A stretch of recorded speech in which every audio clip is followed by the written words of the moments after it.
আজ 16 সেপ্টেম্বর, রোজ সোমবার। আজকে চলে আসছে ফরিদপুর জেলার মধুখালী থানার অন্তর্গত বেলার আলিয়া বাজারে। আজকে জানাবো পেঁয়াজির বাজার আপডেট কত কি।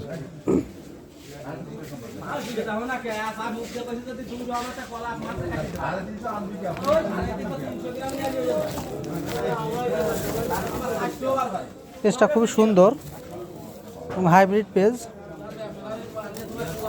দাদা পেঁয়াজের দাম কত বলছে? 3800 কত? স্লিপ দিয়েছে? দেখি স্লিপটা।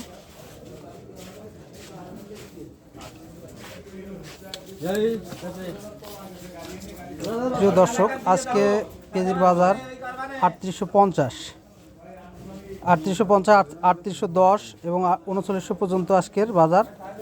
তো মোটামুটি পেঁয়াজের দানাটা খুবই ভালো।